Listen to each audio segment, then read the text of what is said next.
À l'origine, j'avais fait ce message pour un culte avec les enfants. Et donc, j'avais aussi des images qui venaient soutenir le message. Alors, les enfants ne sont pas ici, mais je vais quand même garder une partie des images parce que ça va nous aider à nous situer un petit peu dans le contexte. Mais commençons tout simplement par cette très courte lecture, en fait, au chapitre 16 du livre des Actes. Vers minuit, Paul et Sylvain, ou Paul et Silas, les deux noms sont valables en français, Sylvain, Silas, priaient et chantaient pour louer Dieu. Les autres prisonniers les écoutaient. Tout à coup, il y eut un violent tremblement de terre qui secoua les fondations de la prison. Toutes les portes s'ouvrirent aussitôt et les liens de tous les prisonniers se détachèrent.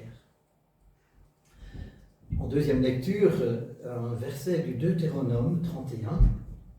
Et maintenant qu'on note les paroles du cantique que je vais vous dicter, c'est Dieu qui parle à Moïse. Toi, Moïse, tu les enseigneras, ces paroles, aux Israélites. Tu veilleras à ce qu'ils les apprennent afin que ce cantique puisse me servir de témoin contre eux. Seigneur, aujourd'hui encore, libère-nous de nos chaînes, de tout ce qui nous emprisonne, pas seulement physiquement, éventuellement, mais aussi moralement, mentalement, spirituellement. Amen. L'apôtre Paul, alors, oui, ça c'était la prison, une prison. L'apôtre Paul a fait la connaissance de Silas à Jérusalem. Silas était prophète. Il faisait partie de la communauté de Jérusalem.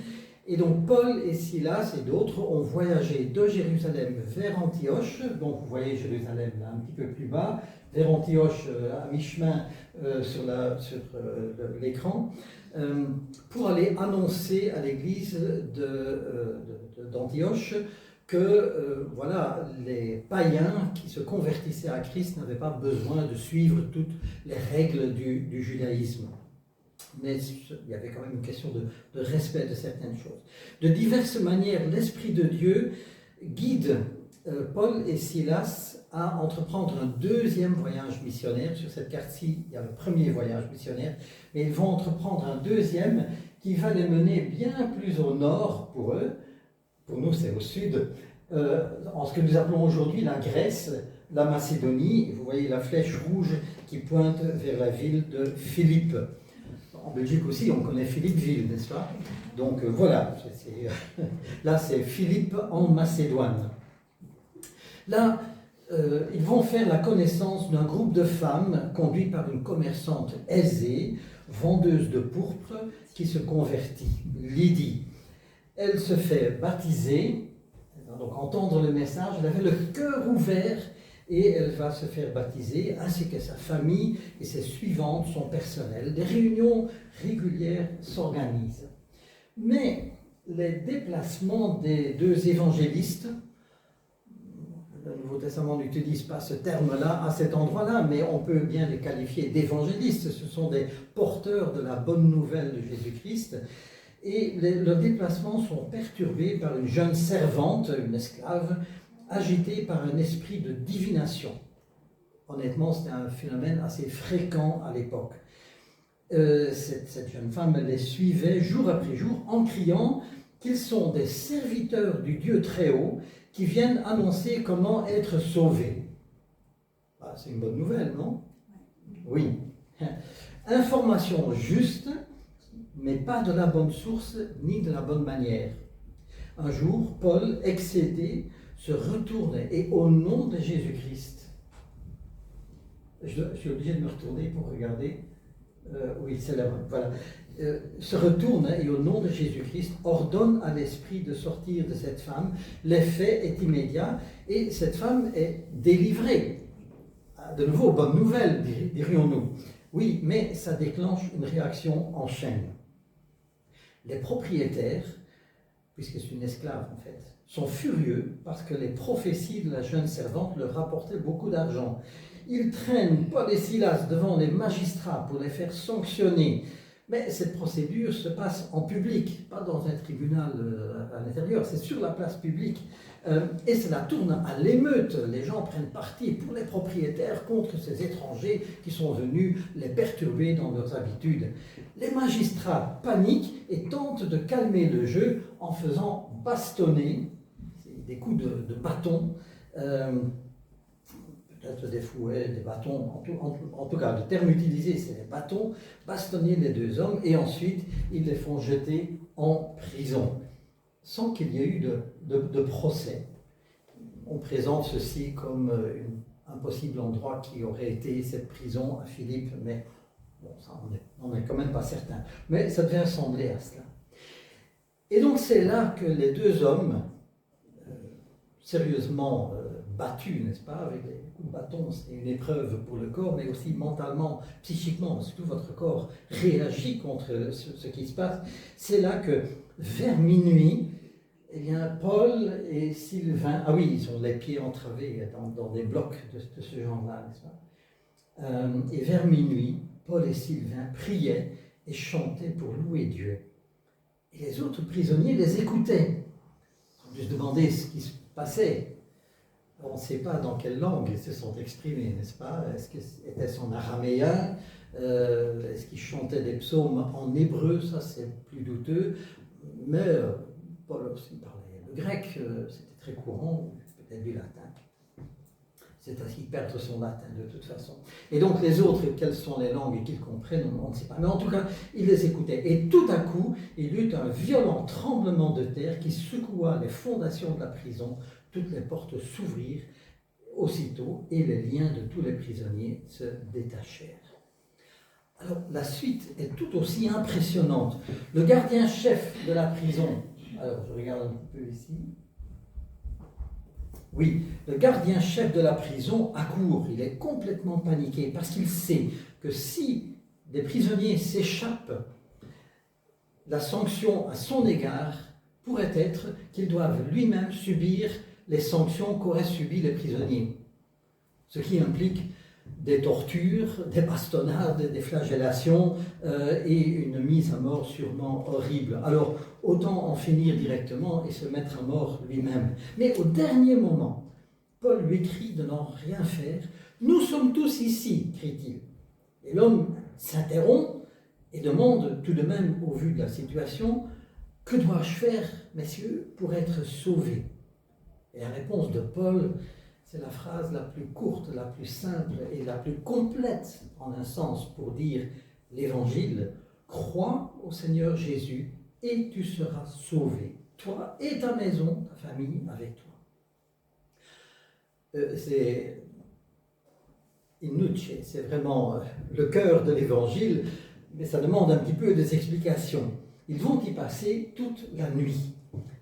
Et tant le geôlier, le chef de la prison, que sa famille vont donc écouter le message, seront baptisés. Bon, l'image n'est peut-être pas très fidèle, n'est-ce pas? Ce ne sont que des illustrations.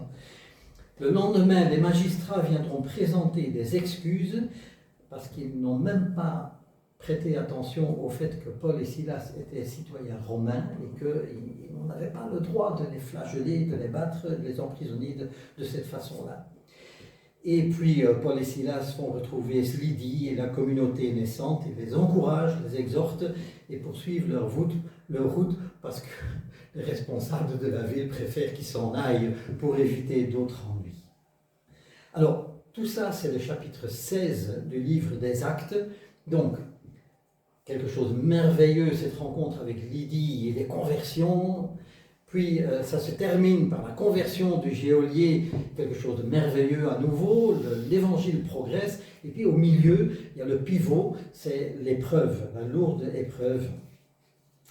Et puis ces deux hommes qui se mettent à chanter en plein milieu de la nuit.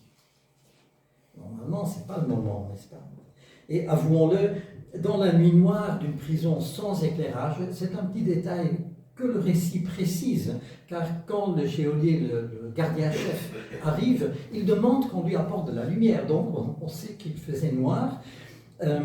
Eh bien, ces deux hommes n'étaient pas à la fête, c'était pas... je ne peux pas m'imaginer qu'ils chantaient de cette façon-là, n'est-ce pas? chroniqueur Luc ne nous donne pas de détails, nous ignorons comment Paul et Silas ont prié. Étaient-ce des prières mémorisées ou des prières spontanées? Nous ignorons ce qu'ils ont chanté. Un petit détail quand même, le terme utilisé, hymnon, désigne à la base un chant à caractère solennel et le plus souvent une louange, une éloge. Éloge de qui? Une éloge des magistrats de la ville? Une éloge de ces braves soldats qui les ont bastonnés? Non, bien sûr. La seule éloge qu'ils peuvent faire, c'est louer Dieu. Louer Dieu malgré leur situation. Parce qu'au moment où ils chantent, ils ne savent pas encore ce qui va se passer. Ça viendra après. Et au moment même, ils ne peuvent que prier, chanter. Et qu'est-ce que vous chanteriez si vous étiez dans cette situation? Oui, dites-le. Mon seul abri, c'est toi. Mon seul abri, c'est toi, par exemple. Oui, d'autres? Vers ton immense amour, s'élève jusqu'au lieu. Oui, par exemple. Voilà. Ou alors, malgré tout, à toi la gloire. On ne connaît peut-être pas tellement de chants par cœur, n'est-ce pas? J'avais noté mes barrés sur ma feuille. Je regarde vers les sommets. Qui sera là pour m'aider? Le Seigneur, le Créateur, mon soutien, mon protecteur. Ton pied ne saurait glisser. Dieu se tient à tes côtés. Jamais il ne ferme les yeux, le gardien du peuple de Dieu. Près de toi est le Seigneur, sa présence apaise le cœur. Du soleil chaud, il t'abrite. La nuit, la peur, il t'évite. Ta personne, Dieu gardera, du mal te délivrera. Il saura te protéger où tu poseras le pied. C'est une paraphrase, une versification du psaume 121.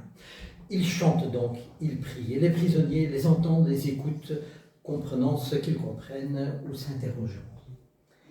Y aurait-il un lien de cause à effet entre le fait de chanter et les tremblements de terre? Quand j'étais petit, ça m'arrivait quand même de faire des fausses notes, et surtout ma grande sœur me disait « Attention, il va encore y avoir de l'orage, si tu joues comme ça. » Ne croyons pas qu'il y a une relation de cause à effet entre le chant et ce qui s'est passé. C'est l'intervention de Dieu. Alors je reste sur un modèle court et je passe directement à 5 petits points d'attention que j'ai appelés pour moi-même les leçons d'une histoire. Parce que toute la Bible est pleine de récits, de choses qui se sont passées et qui nous seront racontés pour qu'on en tire aussi des enseignements. Alors, oui, alors je dois avancer. Là, c'est très simple, c'est juste les 5 points, mais comme ça permet de les capter. La première chose que je retiens, moi personnellement, de ce passage, et c'est le but des Écritures, de révéler l'agir de Dieu en ce monde en vue du salut. Dieu agit au moment le plus improbable, dans la situation la plus impossible, dans la nuit la plus noire, au cœur d'un cachot, parce qu'on a recommandé aux geôliers de bien les mettre au centre, disons, l'endroit le plus difficile à atteindre. Eh bien, Dieu va manifester sa puissance. Gloire à Dieu, tout simplement. Il se révèle une fois de plus le Tout-Puissant. Il s'est révélé le Tout-Puissant par la conversion de Lydie et des personnes qui l'entouraient. Il va se révéler le Tout-Puissant par la conversion du geôlier et de sa famille, de ceux qui l'entourent. Ici, il se révèle aussi le Tout-Puissant. Donc, quand on dit Dieu se révèle comme le Tout-Puissant, n'enfermons pas Dieu dans une sorte de manifestation. Il y a différentes sortes de manifestations. En tout cas, ici, dans cet événement-là, Dieu s'est révélé puissant. Parce qu'il faut quand même synchroniser les choses, n'est-ce pas? qu'il y ait un tremblement de terre de cette amplitude, de cette façon-là, à cet endroit-là, au moment où Paul et Silas sont en prison. Pas le jour avant, pas le jour après, mais ce moment-là. C'est Dieu qui est le maître de l'histoire aussi, qui se révèle comme maître de l'histoire. Mais je dois directement ajouter un avertissement qui s'impose. Parce que tout en affirmant haut et fort et avec conviction et en le croyant fermement que Dieu est tout-puissant, il faut aussi reconnaître et savoir que Dieu reste libre et souverain. Est-ce que vous avez remarqué que dans le livre des Actes, il y a 3 fois des situations avec une prison? Et la première fois, les apôtres sont emprisonnés. Ils vont être libérés le lendemain, simplement comme ça. En fait, il y a 4 au total. La deuxième fois, en acte 5, un ange du Seigneur vient délivrer les apôtres qui ont de nouveau été emprisonnés. Ils sont emprisonnés à ce moment-là par le grand prêtre, le parti des Sadducéens, et c'est la garde du temple qui s'en occupe. En acte 12, 7, c'est à nouveau un ange, mais qui vient délivrer juste Pierre, qui a été emprisonné par Hérode. Et donc, il est surveillé par les soldats de Hérode. Et là, ce qu'on vient de lire sur Paul et Silas, là, ce sont des soldats romains, c'est une ville romaine. Donc, en quelque sorte, de façon surnaturelle, Dieu a mis en échec les gardes du temple, les soldats d'Hérode et les geôliers romains. Pas de problème pour Dieu quand c'est selon son plan, son projet. Mais, en acte 7, on ne connaît pas tous par cœur ce qui se passe dans tous les chapitres du livre des Actes, n'est-ce pas? La foule et les meneurs de cette foule entendent un témoignage, le témoignage d'Étienne, pas Étienne Dubois, ici présent, mais Étienne qui est un des 7 nouveaux leaders, nouveaux responsables de l'église de Jérusalem qui ont été désignés par les gens et confirmés par les apôtres dans Acte 6. Et les gens entendent ce qu'il raconte concernant le Christ, enfin Jésus, qu'il est le Messie, qu'il est ressuscité, et les gens sont en fureur, ce qui les amène à lapider cet homme. À la fin de son témoignage, alors que la menace se précise, il voit le ciel ouvert, mais il y a aussi une pluie de pierres qui tombe sur sa tête. Et Dieu n'a rien fait. Dieu a laissé faire. Donc, il y a, dans le livre des Actes, côte à côte, d'un chapitre à l'autre, il y a des situations où Dieu intervient de façon extraordinaire, par un ange, ou pas avec un ange, ou sans ange, peu importe, tremblement de terre, peu importe pour Dieu. Mais il y a aussi, entre autres, ce moment-là où Dieu n'intervient pas. Et il permet qu'un de ces témoins devienne un martyr. Martyroi, en fait, en grec, veut dire témoigner. Le salut en Christ est une promesse ferme et éternelle de Dieu qui est toujours valable en toutes circonstances pour quiconque se tourne vers lui. Mais les interventions de Dieu face aux épreuves de la vie courante ou épreuves de persécution, des épreuves plus particulières, font partie du possible de Dieu, mais pas de façon automatique ou systématique. Toutes les personnes qui ont connu une guérison, enfin pas toutes les personnes, qui dans le temps ont connu des guérisons dont on peut dire elles étaient miraculeuses, le Seigneur est intervenu, sont quand même décédées entre-temps. Voyez, donc, n'enfermons pas Dieu dans un système que nous pourrions alors contrôler. Non, Dieu est souverain. Il est puissant, très puissant. Il peut réaliser des choses absolument extraordinaires et en même temps, c'est lui qui décide. Alors, troisièmement, je l'ai déjà fait remarquer, au moment où ils chantent, nos 2 évangélistes, là, eh bien, ils se tournent vers Dieu, ils ont de bons réflexes. Je me suis demandé si moi je me retrouvais dans cette situation, est-ce que j'aurais le même réflexe? Qu'est-ce que je prie? Est-ce que je prierais? Quand il nous arrive des tuiles, avons-nous le bon réflexe? Alors, quelques alternatives. Prier ou râler? Comment est-ce qu'on présente les choses quand on en parle avec d'autres? Louer ou protester? En silence seulement si on aborde positivement, discrètement ou ouvertement. Prier Dieu et le louer de façon audible et reconnaissable n'est pas une honte. Paul écrira aux Romains que je n'ai pas honte de l'évangile, mais est-ce que, en circonstances difficiles, je penserais peut-être très fort à l'intérieur, mais sans trop le dire vers l'extérieur? Ça, c'est une question que chacun doit emporter avec lui-même.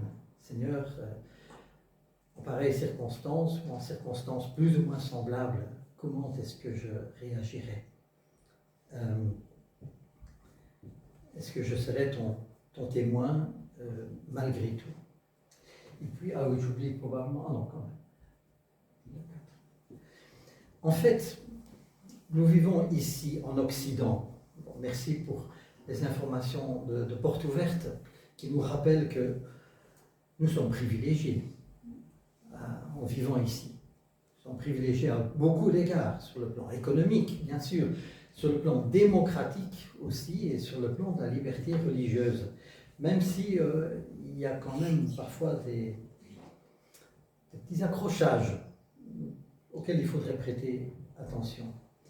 Nous vivons en grande partie dans une sorte de tranquillité d'esprit qui frise parfois la léthargie.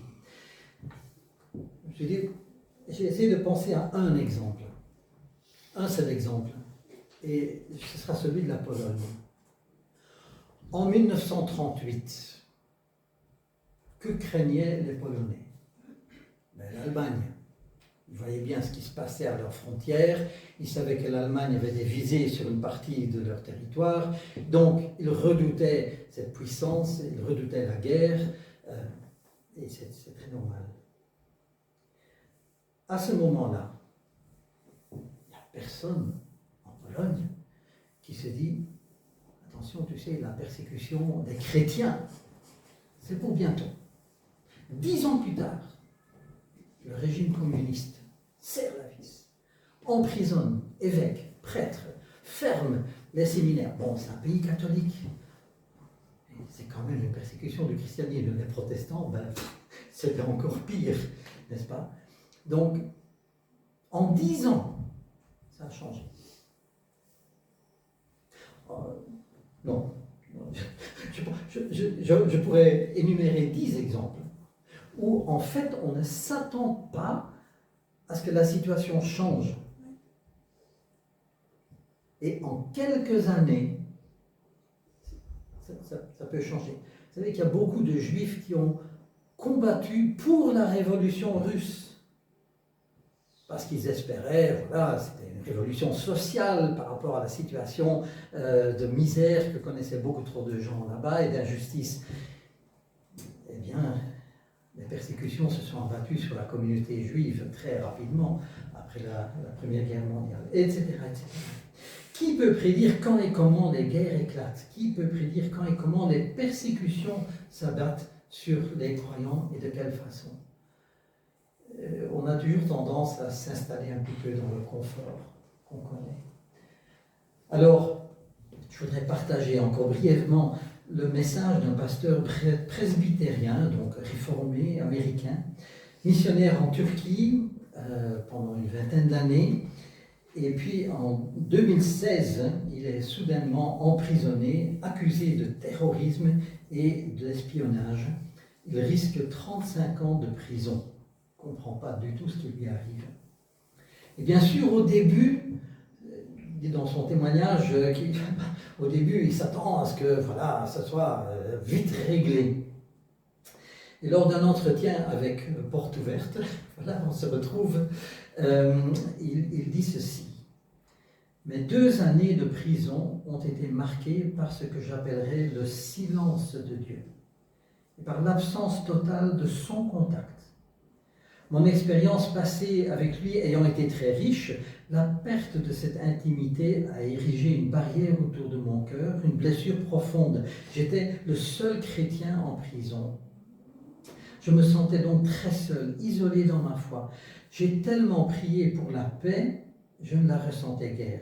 La grâce m'accompagnait, mais trouver la force, la détermination, la paix et la joie s'est avéré bien plus difficile que prévu. Témoignage honnête, on n'est pas toujours un héros dans la foi. Et Dieu n'a pas fait trembler les murs et les fondations de la prison d'Izmir, il n'a pas envoyé d'ange.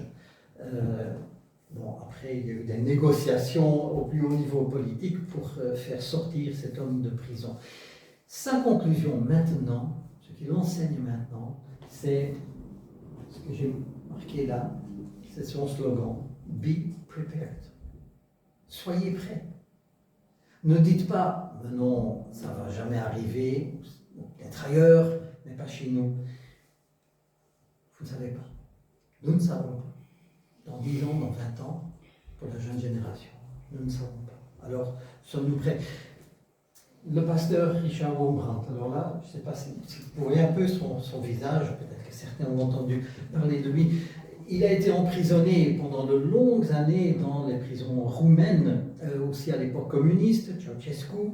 Les tortures infligées l'épuisaient tellement qu'il n'arrivait plus à rassembler ses idées, à simplement prier une phrase.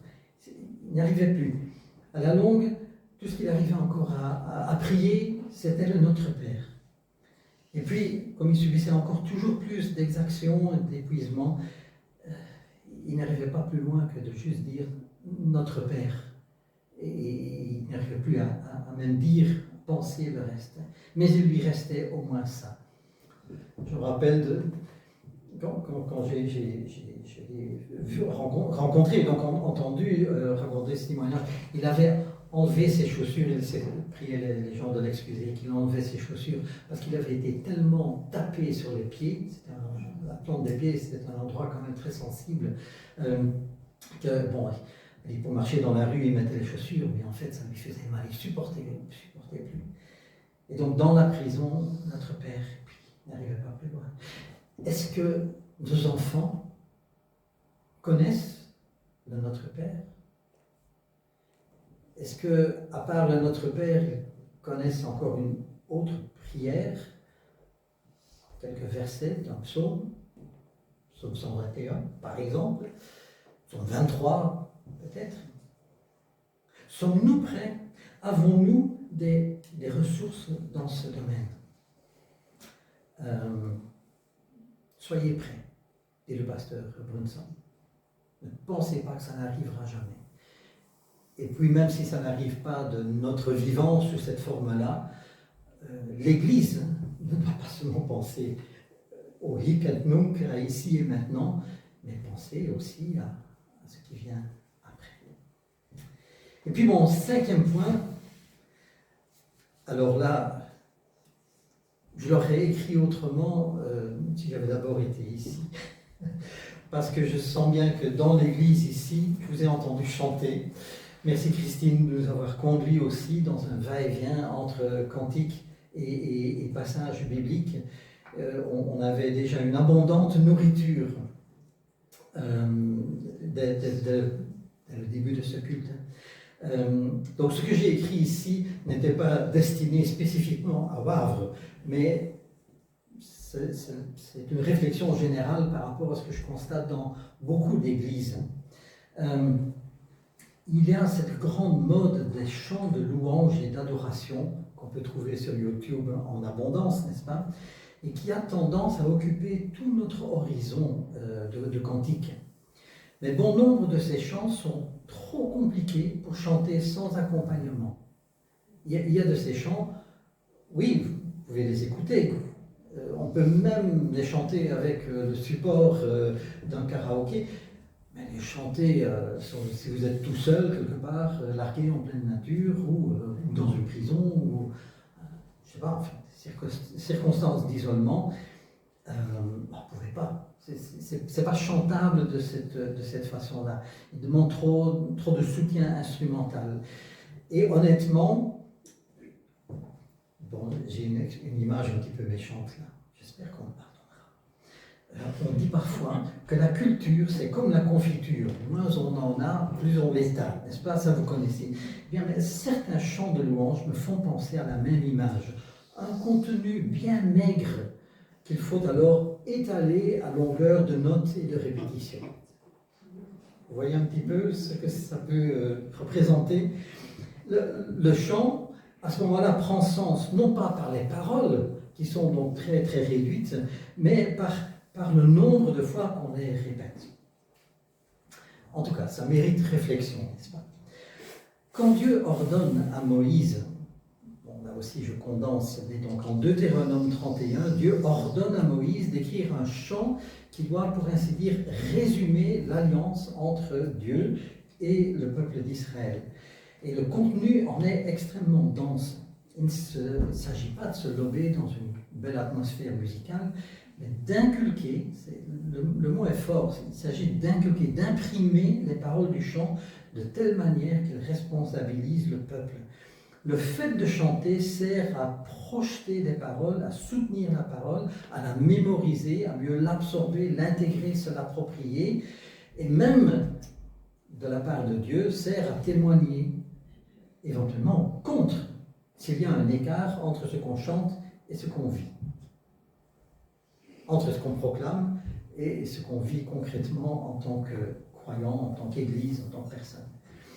Est-ce que nous inculquons des paroles des chants que nous chantons ou faisons chanter? Est-ce que nous veillons à ce qu'ils couvrent l'ensemble du message biblique? Vous rappelez Paul qui dit aux anciens d'Éphèse, je vous ai annoncé tout le conseil de Dieu. Est-ce qu'on arrive à couvrir l'ensemble des éléments de la foi ou est-ce qu'on se laisse aller assez spontanément, assez naturellement à quelques émotions spirituelles qui sont bienfaisantes mais passagères? Il y a une sorte d'attention à maintenir par rapport à notre playlist communautaire et personnelle, bien sûr, le panier de nourriture spirituelle chantée, alors qu'il s'y trouve de la louange et de l'adoration, bien sûr, mais aussi des versets bibliques chantés pour les mémoriser. Dans les années 80, 90, 90, il y a eu beaucoup de chants comme ça qui ont été lancés avec simplement un verset biblique. Mais du coup, on retient ce verset biblique. Mais ces chants-là, ils sont un peu passés de mode et du coup, on ne les connaît plus. Et puis on passe à côté d'une richesse énorme qui, pour des raisons stylistiques probablement, disparaît un petit peu de notre horizon. Oserais-je le dire ainsi, nos églises souffrent gravement d'un déficit de psaumes. De psaumes dans le sens de psaumes chantés. Et, bon, je ne sais pas, il y a peut-être d'autres abonnés aux lecteurs de la Ligue pour la lecture de la Bible. Et il se fait qu'en date du 15 mars, voilà, c'est le psaume 84 qui est à l'ordre du jour et que je vais normalement. Attendez. Voilà. Je vais juste lire une partie du commentaire qui a été donné. Au milieu des multiples sollicitations d'une société consumériste et des sirènes de l'urgence des problèmes à régler, ou encore des distractions infinies qui nous sont offertes, les psaumes nous invitent à méditer, à faire silence, pour nous retrouver et surtout à rencontrer le divin caché dans l'humain de notre existence, dans notre temple intérieur. Ils nous remettent sur la piste des émotions profondes de notre cœur éclaté, nous donnent des mots pour les dire à nous-mêmes, aux autres peut-être, mais surtout à Dieu qui nous attend, et j'ajouterais presque qui nous entend. Nos cantiques représentent beaucoup de richesses, mais ce qui se trouve dans les psaumes est souvent plus complet, balaye plus largement au niveau justement du vécu, des émotions. Et je suis parfois un petit peu jaloux des églises qui ont entretenu le chant des psaumes, Mais comme nous sommes très dispersés, notre répertoire est infini.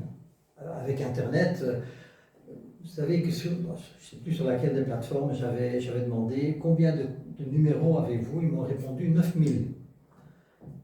Alors on ne chante pas 9000 cantiques, nous, n'est-ce pas? Mais on a tellement de possibilités que finalement on est dispersé. Et sur ces 9000, il y a 150 psaumes, avec leur contenu, leur richesse, mais nous ne les chantons pratiquement plus jamais. Nous n'avons que par-ci par-là un verset, et c'est presque toujours des versets de louer le Seigneur, mais ce qui a précédé la louange, souvent, ça a disparu. À réfléchir, pour nous-mêmes, personnellement, et bien sûr aussi en Église. Bien sûr, je prie et nous prions le Seigneur de nous épargner ce qu'ont dû subir Paul et Silas. Et bien sûr, nous prions le Seigneur de nous épargner autant que possible ce qu'a dû subir le pasteur Wurmbrandt ou le pasteur Brunson. Mais qui sait de quoi l'avenir sera fait pour les uns, pour les autres. Dieu est puissant, mais il agit aussi selon sa liberté. Alors, entendons cette exhortation du pasteur Brunson qui dit « Soyez prêts, soyons prêts pour le chemin par lequel le Seigneur nous fera passer. » Amen. Amen.